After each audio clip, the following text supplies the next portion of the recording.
Bonjour à chacun.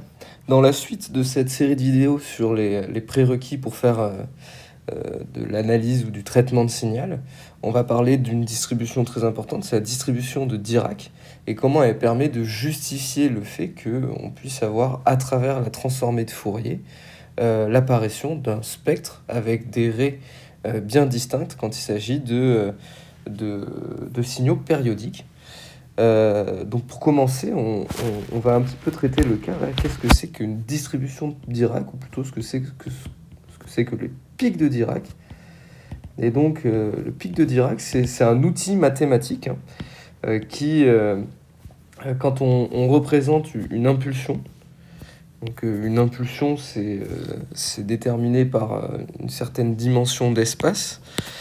Puis comme on vient de faire le signal carré, on peut voir que pour un signal carré, donc ça c'est une impulsion, on va avoir une amplitude A, et donc cette largeur-là qui vaudrait 1 sur A. Le pic de Dirac, il va avoir une notation, donc cette notation elle se note delta, donc delta de x, et il va avoir pour particularité de valoir 0 pour tout x qui est différent de 0. Alors, je vais juste annuler la suggestion mathématique. Et il va avoir aussi une distribution intéressante, puisque l'intégrale de moins l'infini à plus l'infini d'un pic de Dirac, ce sera égal à 1. Donc ça, c'est une expression mathématique compliquée pour dire que un pic de Dirac, comme son nom l'indique, c'est un pic qui est centré en x égale 0 et qui a une amplitude de 1.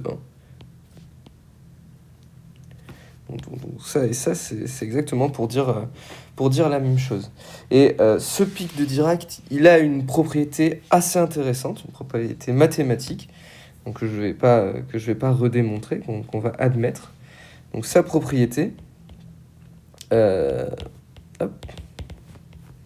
c'est que l'intégrale de moins l'infini à plus l'infini d'une exponentielle j2π fois nf0, donc n fois la fréquence du fondamental, moins une fréquence de t dt, ce sera égal à un pic de Dirac de fréquence f moins nf0. Voilà. Donc ça, c'est une propriété mathématique il faut se la garder sous le coude. Et donc voilà ce qu'il faut savoir en fait sur la propriété du pic de Dirac. Donc on va continuer tranquillement notre travail de tout à l'heure en reprenant l'expression réelle d'un signal périodique quelconque, suivant donc le théorème de Fourier. Donc l'expression réelle qu'on a vue tout à l'heure, c'était que S de t, c'était égal à une valeur moyenne à 0, plus la somme de moins l'infini à plus l'infini de coefficient de Fourier an cos 2π n f0t plus bn cos 2π n f0t. Donc ça c'est ce qu'on a vu, c'est le théorème de Fourier. Et là on va un petit peu passer donc ces expressions de cosinus. Alors pardon, c'est pas cosinus ici, c'est un sinus. On va passer ces expressions de cosinus et sinus en notation complexe. Donc là, pareil, il faut avoir les relations de l'air. Cos de x va être égal à exponentielle jx plus exponentielle moins jx divisé par 2. Et sinus x, ça va être égal à exponentielle jx moins exponentielle moins jx divisé par 2i. D'accord ? Donc maintenant, ce qu'on va faire, c'est remplacer ces expressions-là à l'intérieur de l'expression réelle pour avoir une notation complexe. Alors, c'est pas 2i, en physique, on dit 2j, pour pas confondre avec l'expression du courant. Et donc, comme on va le préciser, j carré égale moins 1, 1 sur j, ça sera égal à moins j. D'accord, bon, ça, c'est les propriétés des nombres complexes. Donc, remplaçons ces expressions de cosinus-là, ici. Alors, hop, je vais juste les surligner. Cosinus et sinus ici, là-dedans. Et on va voir ce qu'on obtient. Donc on va avoir S de t qui va être égal à A0, plus la somme, et c'est pas de moins l'infini à plus l'infini, décidément, c'est de n égale 1 à plus l'infini. Donc c'est la somme de n égale 1 à plus l'infini. 2. Alors, on va voir ce qu'on peut mettre en facteur commun directement, hein. Donc ici, on repère assez rapidement que notre x qui est là et là, c'est le 2pi nf0t, d'accord?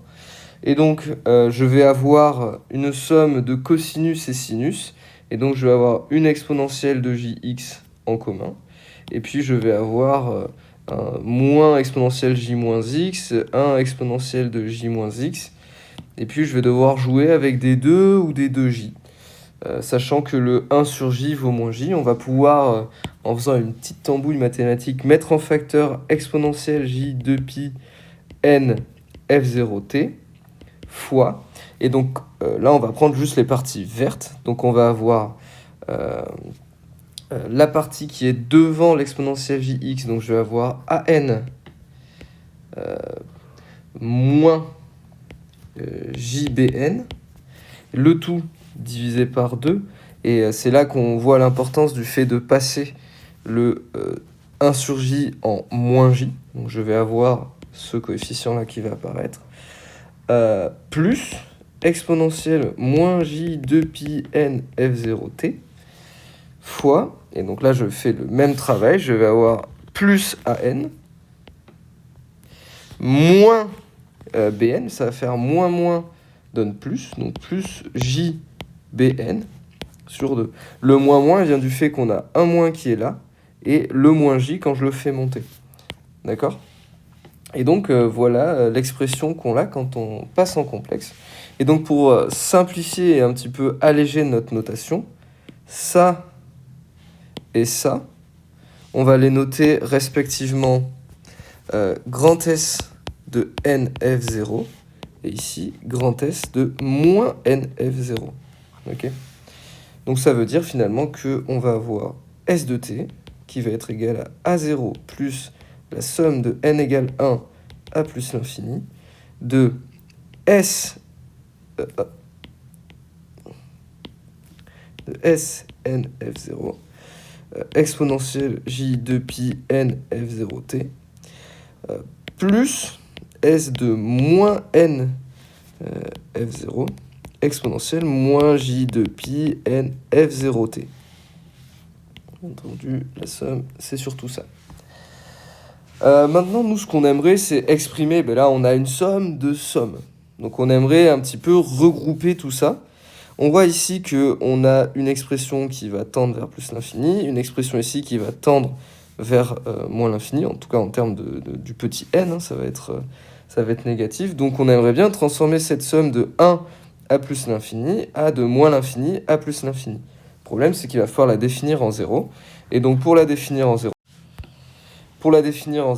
on va poser assez subtilement A0 qui va être égal à la valeur de SNF0 et pour une fréquence nulle. Et donc on va pouvoir de suite écrire S de t qui va être égal à la somme de moins l'infini à plus l'infini de SNF0 exponentielle j 2pi n f0t.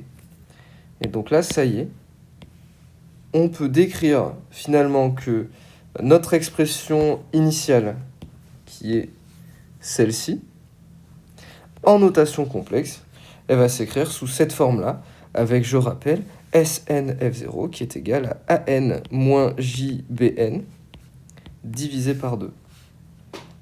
Voilà. Et donc, une fois qu'on est dans cette notation complexe, on va pouvoir faire beaucoup plus facilement la transformée de Fourier de ce signal. Donc je vais rappeler, hein, pour la transformée de Fourier, donc TF de S de t. La transformée de Fourier, elle a une formule, hein, ça s'écrit grand S de f, qui va être égale à l'intégrale de moins l'infini à plus l'infini du signal temporel exponentiel moins j 2pi ft dt. Et donc, si on s'embêtait à faire tout ce raisonnement-là pour le passer en notation complexe, c'est finalement parce que ici, on a une exponentielle, là, on a une exponentielle positive, négative, on va pouvoir mettre des choses en facteur, et on va pouvoir assez bien s'arranger. Donc, on va calculer la transformée de Fourier de ce bazar. Donc, S de f, ça va être égal à l'intégrale de moins l'infini à plus l'infini de S, de la somme de moins l'infini à plus l'infini de S de n f0, exponentielle j 2pi n f0t, exponentielle moins j 2pi f de t, dt.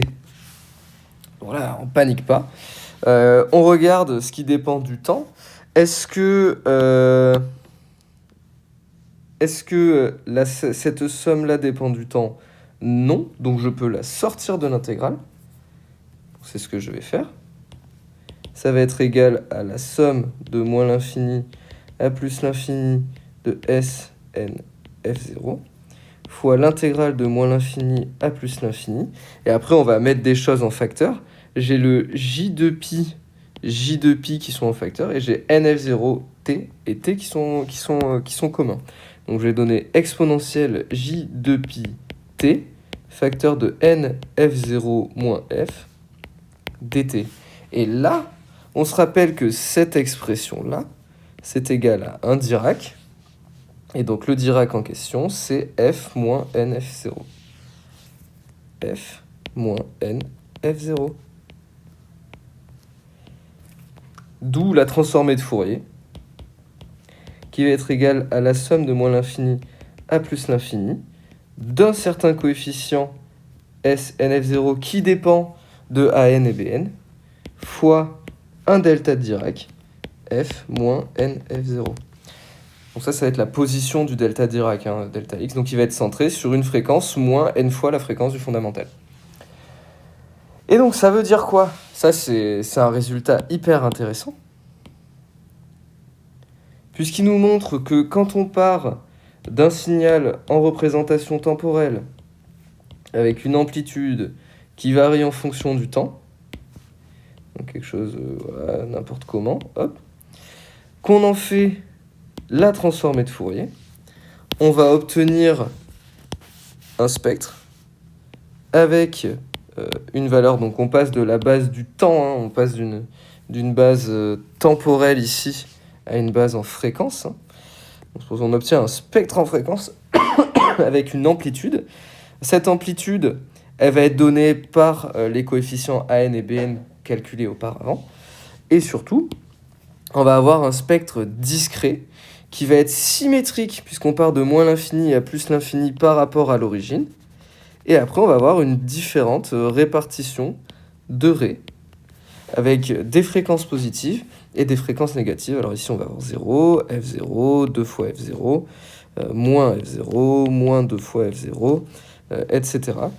Et là, normalement, on est tous choqués, puisqu'on a des valeurs pour des fréquences négatives. Et là, on se dit, mais c'est absolument pas logique. Les fréquences négatives, ça n'existe pas. Et c'est vrai. Donc ce spectre-là qu'on obtient en théorie, c'est ce qu'on appelle le spectre bilatéral. D'accord? Ce spectre bilatéral, il est absolument abstrait. Il n'a pas vraiment de sens physique. Le seul spectre qui va avoir un sens physique, ça va être le spectre finalement qu'on connaît depuis le lycée. C'est le spectre unilatéral qui est défini que pour des valeurs de fréquence positive. Et comment on fait pour faire la conversion entre la fréquence positive et la fréquence négative? Il faut le savoir finalement. Donc on va voir comment on peut l'écrire. Pour le spectre unilatéral, ça va être égal à k fois le spectre bilatéral, d'accord, avec k qui va être égal à 2 si la fréquence est positive, va être égal à 1 si la fréquence est égale à 0, et va être égal à 0 si la fréquence est négative. Ça veut dire quoi? Ça veut dire que ce spectre-là que j'ai représenté en rouge, je vais pouvoir le représenter d'un point de vue unilatérale, avec une amplitude et avec une valeur de fréquence qui sera toujours positive ou nulle.